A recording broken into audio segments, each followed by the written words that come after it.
Now I have some questions for you. Give me everything you have or I'll kill you. That's a question? That's not a question. Oh god. What are you doing in that Gusman getup?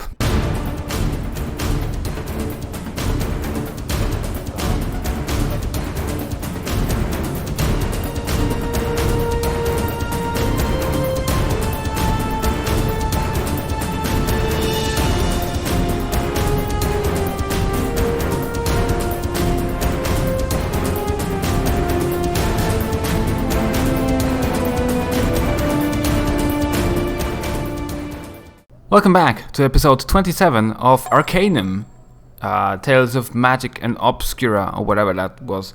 But it is D&D canon. It's not quite that. But in the last episode we have joined the Sensates, and now as a true Sensate I have came to experience the fine stink of the Hive again.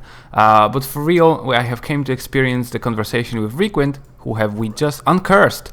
After all these years, since, well, when was the last time we talked to him? Like 20 episodes ago, something. So let's do that, and let's see what he has to say. You see Requint. His eyes have returned to their normal size, and he is no longer assailed by the twitching spasm that you noted before. He's smiling, and he looks considerably cleaner than before. Greetings, Requint. I had some questions for you. He looks at you amazed. It stopped. It all stopped just like that. He snaps his fingers, then looks down at himself. Powers above, I feel clean again. Good to hear it. Jumble didn't want to remove the curse, but I got it out of him. I thank you, sir. He looks flustered. I have nothing to pay you with, but you are in my good graces. He shrugs, for whatever that is worth.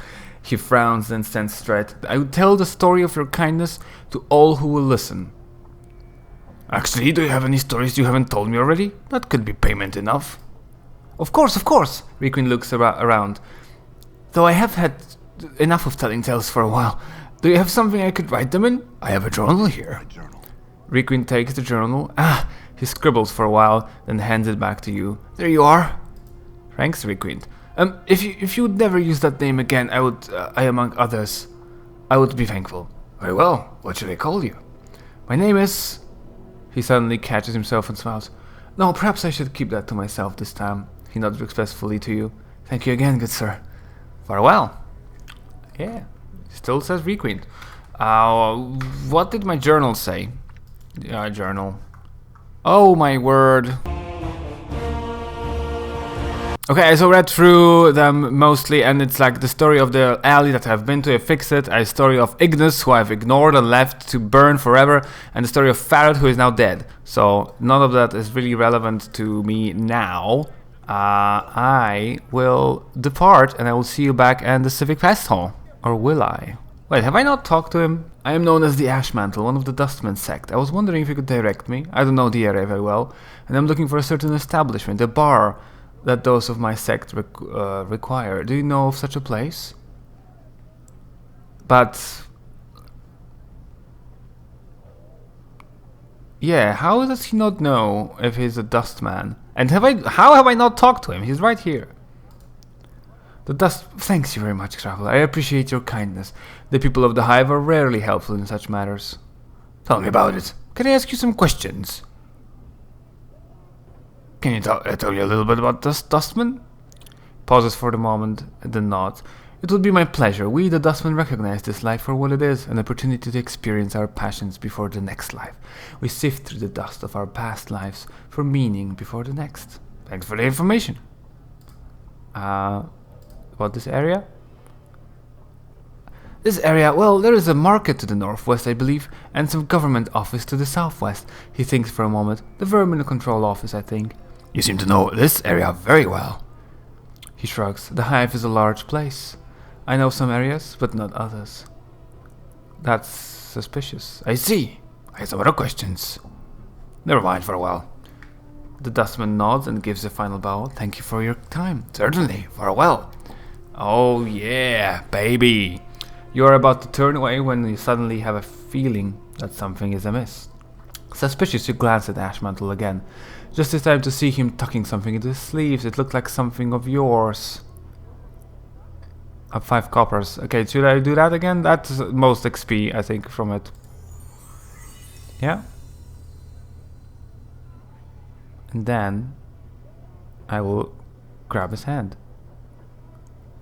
Your hand snaps out and wraps around his wrist in crushing grip. You see his dustman facade crumple, and he snarls as he tries to tear it away from your grip. Unhand me, dog, or I'll call the guards. Excuse me? Guards? Go ahead and call them. I'm sure there are plenty of them around there. Pah! He looks more irritated than anything else. What gave me away? Yeah, I mean, that's true. Your ignorance on some of the common dustman philosophies. You should do some research before trying to run a con on someone smarter than you. Now I have some questions for you. Give me everything you have or I'll kill you. That's a question? That's not a question. Oh, God. What are you doing in that dustman getup? Nobody suspects a dustman. He gives a hollow chuckle. Can make a nice bit of jink before anyone catches on to the peel. I see. Look, Ashmantle, here's how it's going to be. I don't want to ever see you around again, or I'll gut you. Now get! He nods. Agreed. We'll never cross paths again. I'll find another peel. Job. Elsewhere. Very well. I'll go. Oh, he's scurrying away. Oh, look at him run. That's... Oh, nope. He's coming back. Excuse me? He's coming straight at me. Squeeze me. He's just standing right here. I'm leaving. Now let me be. I suggest you make haste. I waved. He's leaving very from the head, and then he's leaving back. Straight to me. What is this game you're playing, Ashmantle? I suggest we make haste.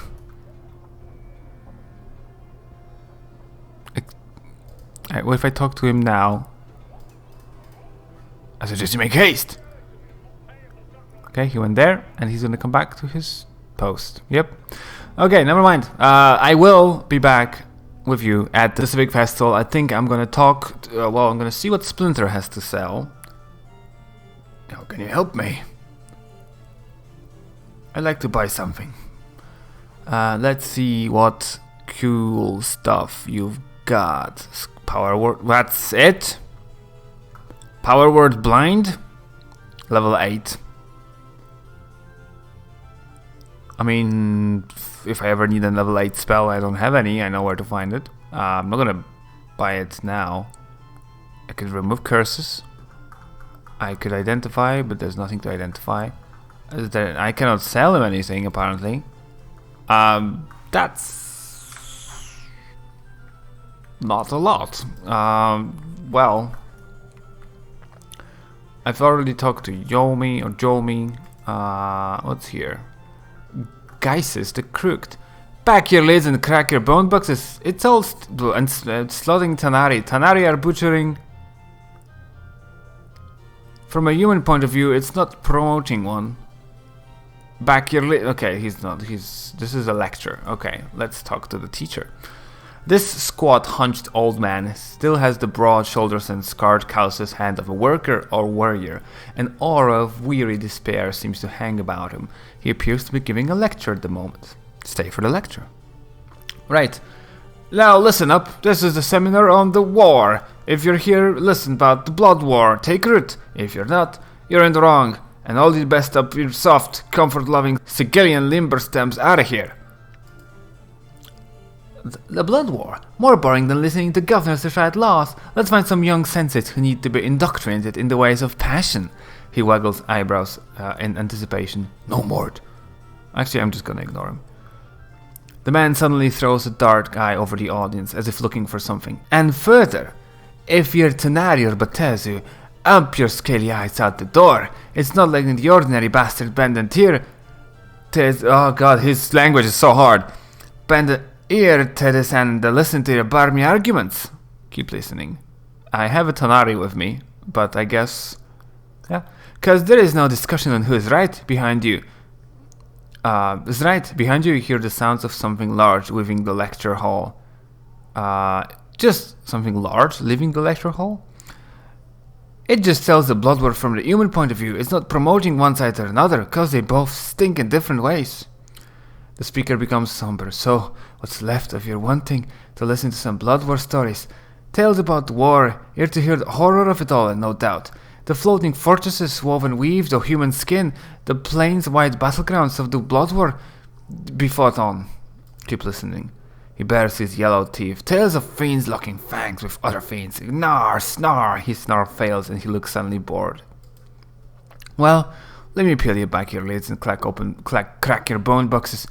It's all steaming heap of barmy nonsense to be dwelling on that forged dung. He spits in derision, rolling his eyes wildly. I'll tell you this stuff. You can't imagine the scale of Blood War is fought on. Nothing you've seen, heard or participated in, nothing compares. Time, numbers of legions, shield, bloodshed, nothing compares, Berks. Try and imagine it. Forget it. My advice is simple. Stay away from it. Stay away from this bloody mess altogether. The only thing you need to know is this. Fiends are killing fiends. Batezu are slaughtering Tanari. Tanari are butchering Batezu right now. He spits again. Neither's winning. Don't think neither can win. Biggest stalemate this side of eternity. Thank the powers. That's it. Shrugs. That's it. I'll be answering any questions you got for me now. Ask a question. What's your question, Cutter? Oh, that's a lot of questions. What started the Blood War? We know that this is lost to time. You gotta be right to be curious what started this big old sodding soupy mess in the first place. What set the things locking horns in the first place, biting and clawing at each other until it was the only reason they were alive? Simple, they met, she sighs. Tanari and Batezu crossed each other one day, and like two drunken bigots, they set to fighting. That's simple, he frowns. Well, now pike that. Imagine two drunken priests who believe each know the only way to live. Now make those priests ripped with scales and fangs and horns with a cruel streak 7 leagues wide and put them in an itty-bitty sodding cell, and you have a good idea of the love that can spring forth. And there you have it, the origins of the Blood War. Why are the two evil races fighting? One believes evil should be nice and orderly. One believes evil should be chaos, running rampant across the plains. Both evil doesn't mean that they can agree on anything. Bad blood, bad blood. Each wants to exterminate the other, so only their brand of evil remains. They hate each other like... He wrings his hands together, trying to find the right words. You see, they don't hate like we hate. We don't even know what hate is. We have one word for hate. They have... His voice drops. Thousands upon thousands, their meanings twisting and piled like bodies. That's why they fight. Let me ask you about something else. Were you in the Blood War? Where is the Blood? No. I thought... How does one survive the Blood War? You wouldn't know how to survive the Blood War. 3 things, Cutter. He holds up a maimed man with only 2 fingers. Go on. First off, you stay the pike out of it. Secondly, keep yourself the piking else out of it. What? Keep yourself piking else out of it. Okay, that's the same thing. And lastly, you stay the bloody piking sod pike out of it. Go on. If any part of the world rolls your way, let your imagination give you a bum kick and run as fast as you can. If you can run, then If you can't run, then lie really still and pray it passes you by. He pauses for a moment. Except there's no place it don't touch, and there's almost nowhere you can run to get away from it. If there's nowhere to run, why aren't there fiends fighting in Sigil? Now, Cutter, look. They have fought here a few times. Sometimes we get little spillover from the Blood War. Our Lady of Pain, bless her steel-ridden heart, puts out the fires. Oh, that's become really small font. Some of the time, he sneers, there's been times some horrifying drizzle on yourself, your sodding scarred tin when they smashed and burned and clawed their way through whole sudden city blocks in Sigil before she decides to clean house. He clucks his tongue and winks cynically. So she ain't always as keen on stopping the Blood War as might seem, see? Why don't the fiends just take Sigil? He laughs, but it turns into sputtering cough. Don't get me wrong now, both the Tanari and the Batezu want Sigil fierce. 'Tis the most precious staging ground in the piking multiverse. The cage is the city of doors and connects everywhere. You can't ignore that, and if you're serving in the Blood War and you want to win, you gotta have it. Go on. The man coughs again. 'Tis just a thing they're going to get to. Get it while the lady's in charge, says all. She's tough as nails, and blades will cut you deeper than any fiend's fang, and that knots the fiend's stem like you would... And that knots the fiend's stems like you wouldn't believe. One quiet lady, a rant tucked in her sleeves, holding back the blood war all by herself, he laughs bitterly. Folsom Grace, I don't find it hard to believe that a woman can stop the blood war. But fiends are still allowed in Sigil. Oh, damnably certain they can't brawl in the streets too much. So as neutral ground, Sigil allows them to rattle their bone boxes without trying to murder each other. Sometimes they'll chat it up with each other here. The peace don't stay that way for long though. Also, just cause they can't butcher each other in the streets don't mean spies, recruitment and backstabbing don't still go on here. They fight battles with lies and wordsperk. Sometimes it is all in the blusters and blather, and there's safe houses about too, places when they can cool their talents before the next skirmish. And they like to recruit there too, looking for boys fresh off the plains with a little greed in their hearts that can make part of their glorious army. He stops speaking to peer closely at you. Mayhap they recruited you once, Sir Cutter? You look like you've tasted the war. Perhaps. The war leaves a scar in you, Cutter, you'd know. And you'd know you'd never want to get back. Your temples begin to throb painfully as you consider the man's word. A memory begins to surface. There we go. Memories. Try to record a memory. Oh, that's a very small memory. The lecture hall begins to fade from the view as terrible visions begin to seep from the base of your mind. Visions of a place where seasons are like nothing you've ever felt or heard or tried to shout out. A place where prayers go unheard, falling like stones on the earth. Vein-colored lightning flashes across things that were once sky but now boil beneath your feet and scream when you brush against them. You run at the head of a large band of men, passing through dark canyons where the walls quiver moistly and beat like a heart, wearing only your own blood as clothing. The last you stand in a place where the ashen grey terrain slithers like a mass of snakes, coiling around your ankles and whispering your evil to the earth. You march endlessly, silently, through this colourless land, where fatigue seems to live and hunt you like a shade over the wastes, whipping you with despair. In time, you and the ragged men who follow you come upon a hag sitting upon a mound of gigantic writhing larvae, poking at one of the slime-covered things with a broken talon. You indicate for one of the men to run forward and speak with her. The hag's grating voice carries to your ears. I would speak with him, she said, then cackled. Her eyes gleam as she points out the man. And someone that leads your ragged column, I would speak with him. And that is all you can recall. Cutter, you feeling alright there? Yes, I'm fine. So do the fiends recruit often? Yeah, you can be sure of that. Sigil's the best source of fodder in the plains. Bits milking planets of all prime inhabitants. Too much work. So? Okay, that we know that. Let me go. Describe the Tanari. The man nods. The Tanari pay better than Betezu, but need to be 2 or 3 face down and have a bunch of eyes sprinkled all over your body, cause you can't ever turn your back on them. They're chaos. They're ones with whim and whims in their hearts. Trust or upholding their words aren't high on their list. Go on. He sniffs and shrugs. They don't care what happens, so as long as something happens, and it's evil. Mostly they attack the Betezu to keep from killing each other. Right, so this is the last bit then. Some of your sensates, so I got one thing to say to you. Don't sign up till you see what Spiking Blood War is about. Don't be a barmy idiot. Use a sensory stone if you guts to know. But stay ales away from anything to do with the Blood War for real. 'Tis not worth it. 'Tis... For a moment, a look of great pain crosses the man's face. It looks as if he's going to weep. It is not worth it at all. It's the end of his session, so farewell. Okay, let's go to student. This person turns and gives you a slightly annoyed glance. I was listening to the lecture, sir. I trust you'll be so kind as to leave me in peace while I do so. Farewell. Yeah, well, that's... The lecture is over, so... Thank you for that.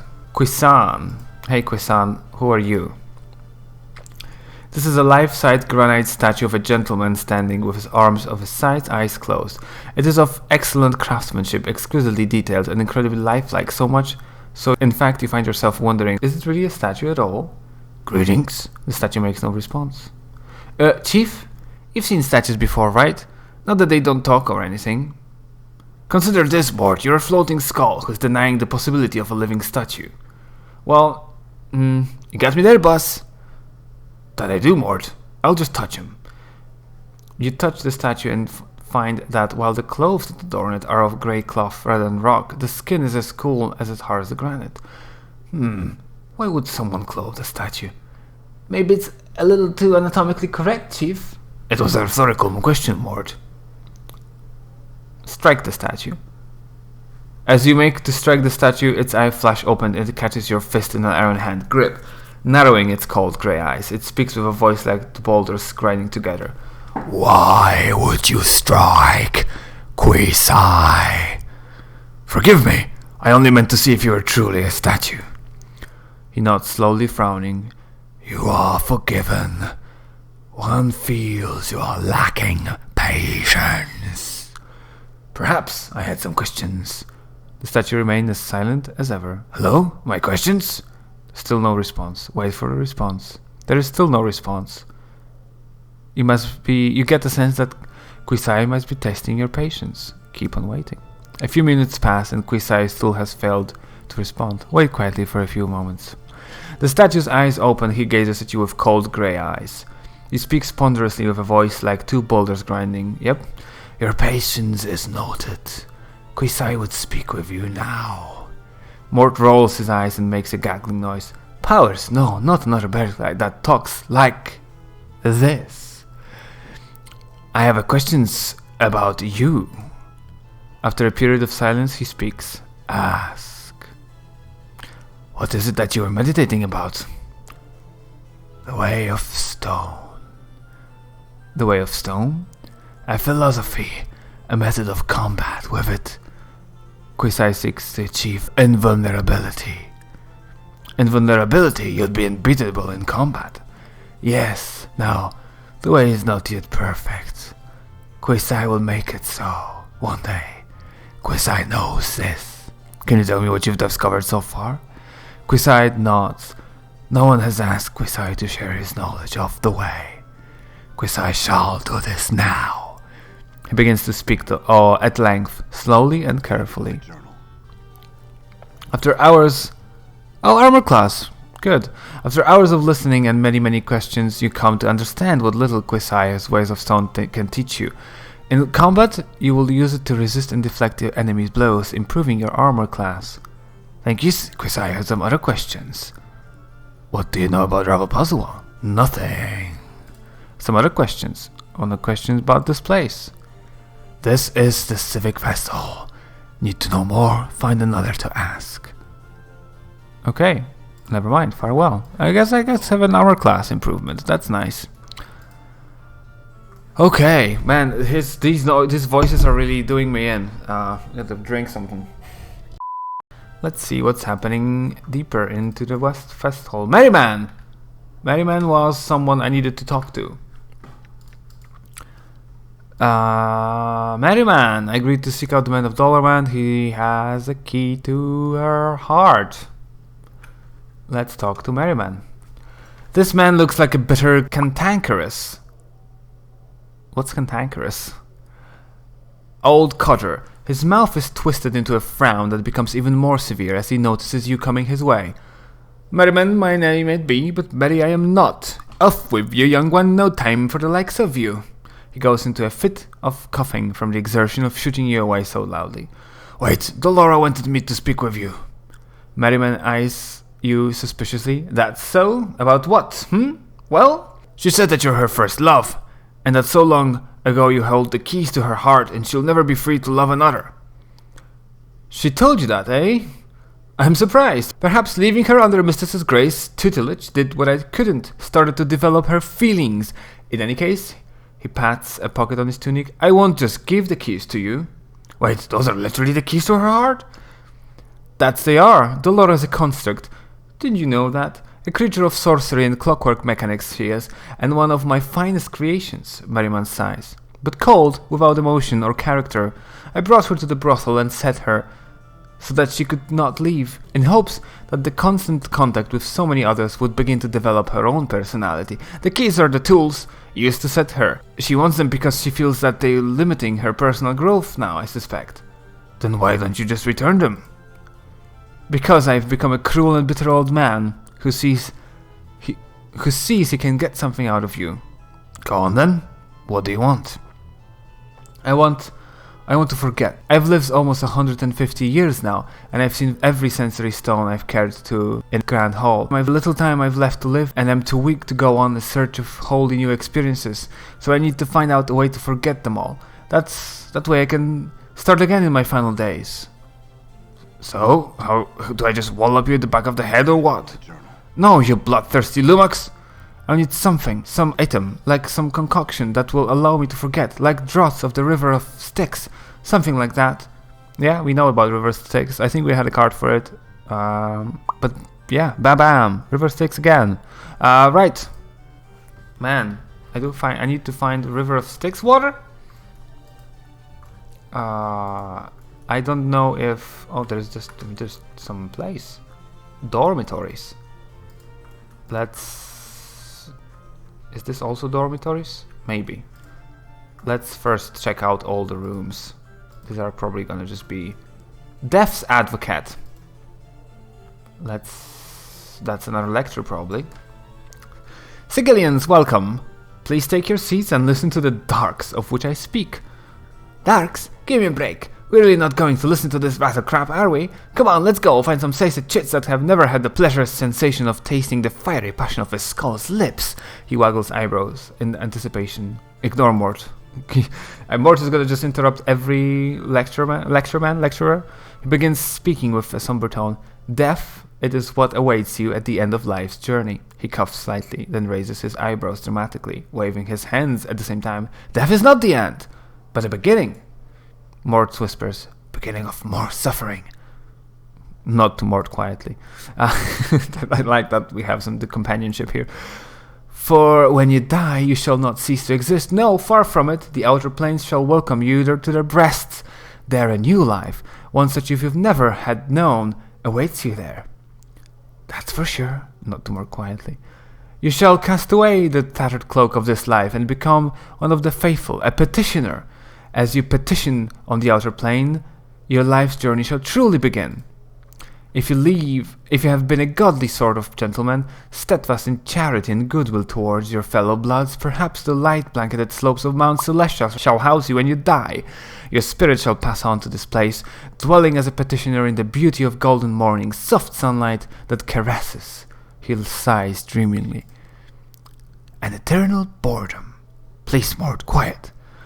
Perhaps you lived your life to betray others and get ahead, giving lies of truths, backstabbing others, all to accomplish your own goals, called blood-redded carceri.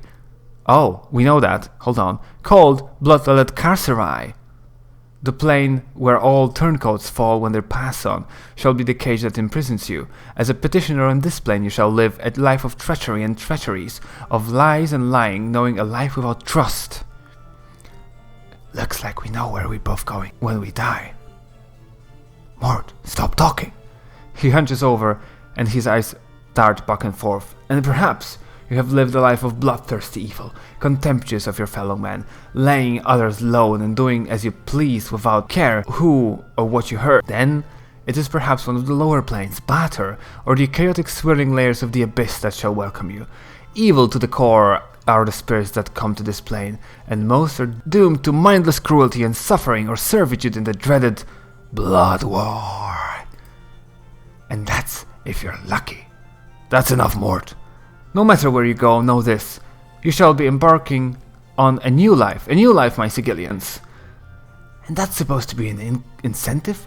We get to do this again? Gee, I can't wait to be floating skull all over again. We pike him.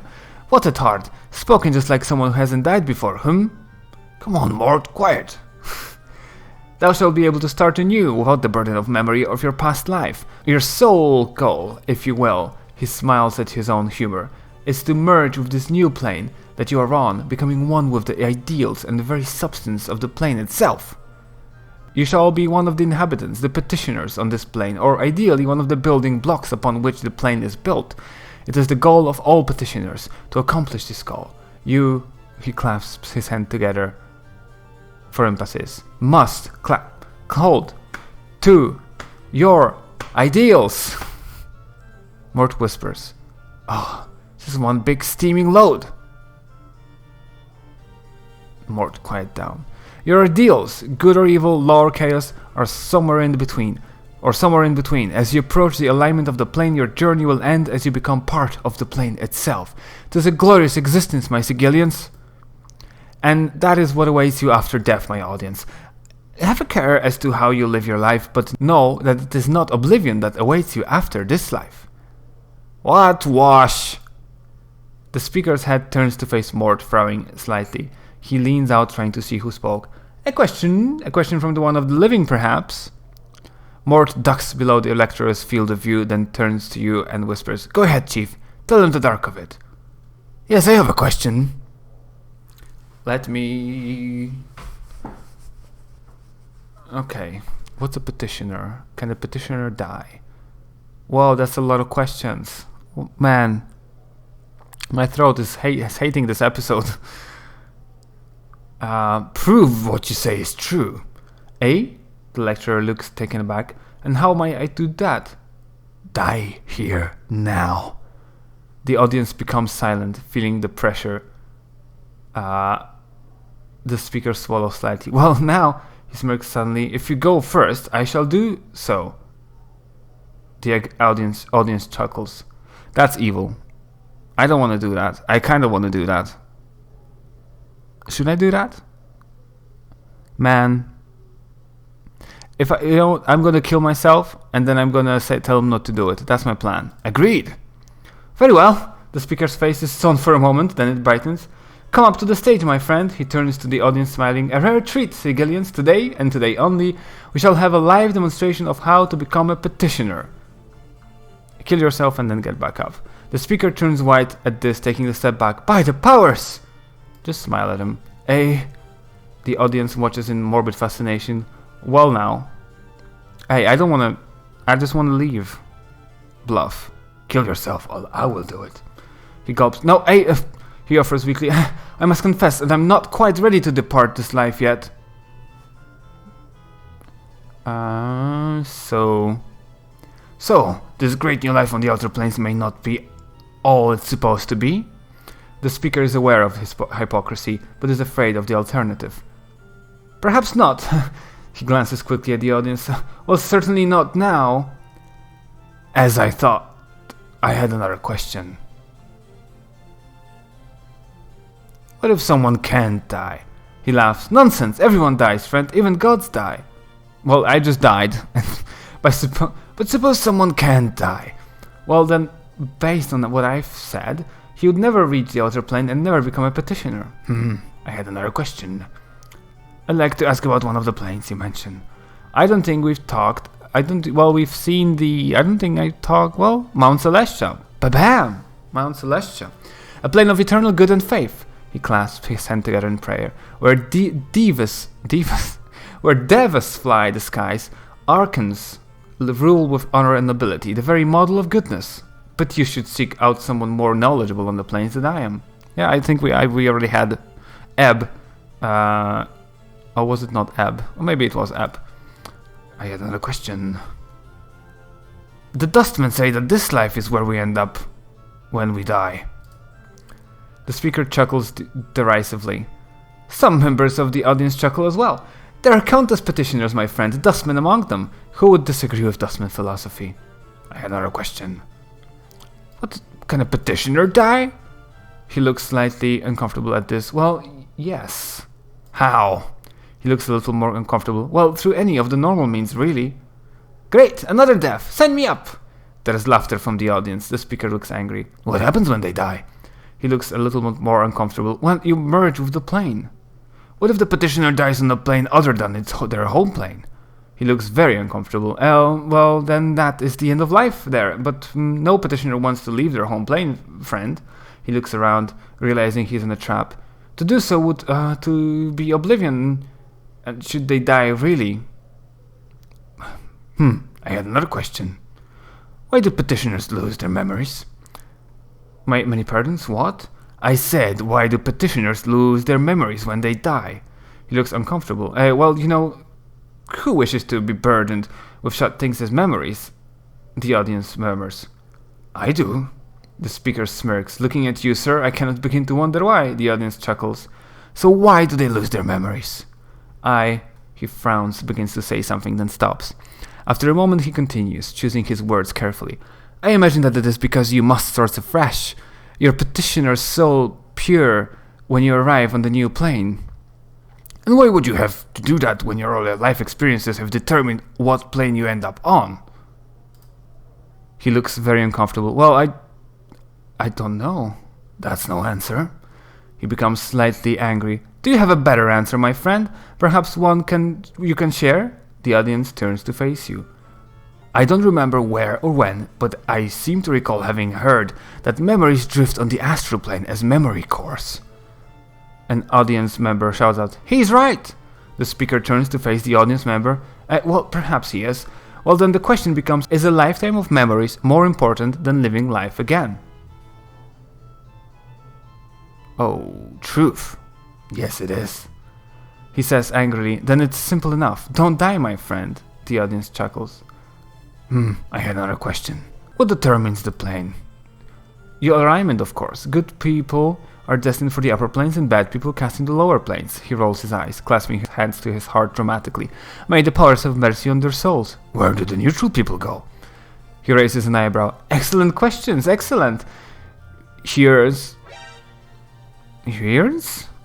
Hern? What the hell is this word? Is it not just he turns, but they've missed a space and a T? Hey, game, I found a bug in you. Maybe. Unless there's a word hearns. He turns to the audience, raising a finger. The answer is this. A spirit that has lived a life of complete neutrality with no leaning towards good or evil becomes a petitioner on the outlands, the land that encircles Sigil. They are destined for no plane except the land that lies right outside our sky, and of which the spire is a part. I had another question. Explain alignment to me. Forgive me if I not explain myself for all my listeners. Alignment is your spiritual leanings, good or evil, law or chaos. Alignment is the way you behave, and it is of consequence. The way you approach life decides your destination when you die. I had another question. I think I'm out of good questions, actually. Never mind, no questions. And if there are no more questions, get ready to leave. He looks eager to wrap things up. Then I shall end this session. I shall continue to lecture here at the hall, so tell your friends. Stop listening, leave. I was hoping for more XP for disproving this guy. I have... What the hell was that noise? What the hell is that noise? Why are you all the way back there? Maybe it's the mages is practicing in one of the rooms. What's the time? 42 minutes. I can go on for a moment still. Let's take a look. 3 planes align. Oh, that's Anna running. I thought, oh, there's some chick running. That's just me, or my people. Okay, 3 planes align looks like a Gith. So the Khan is gonna be happy about this, maybe. Oh, you know what? Actually, is Fulfring Waste telling me something cool because I'm now a sensate? No. Probably not. I want to talk about Anna. I want to talk about you, actually. Me, really. She thinks about this for a moment, then nods. Very well, if there's anything you're curious about, please ask. Do you have any idea who or what I might be? Grace frowns in thought. I freely admit that you are something of an enigma, she smiles. But I find such mysteries intriguing. Shall we attempt to puzzle out your situation? Yes.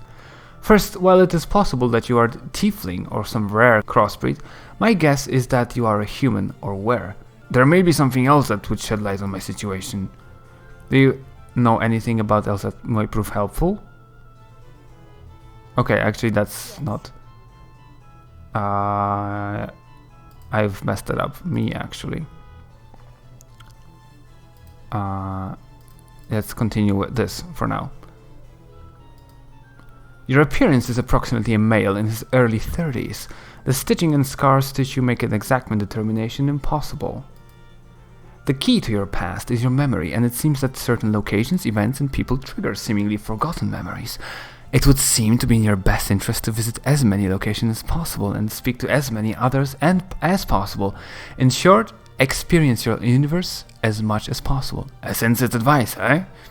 Fall from Grace gives a bemused smile. I would not advise it if I did not practice it, and if you did not already know it to be true. There may be something else that may shed light on my situation. Shadows keep coming to kill me. I have a feeling they're following me, but I don't know why. Shadows? Fall from Grace is silent for a moment. Shadows are shades of the dead. They do not tend to hunt. They tend to lie in wait for victims. Curious. I think there's someone out there to murder me. So much so I built a tomb trap to try and kill them, according to an inscription in the tomb. He's been coming after me for as long as my incarnations can remember, it seems. Then, whoever the killer is, he's lived a very long time. To have pursued you for so long. She taps her chin for a moment. Could the killer be immortal as well? Possibly. I'd like to know any other thoughts you might have on my situation. Yes. Okay, that's nothing. Sensates. Yes. Yeah, we know that's it. Actually, I want to talk about the con.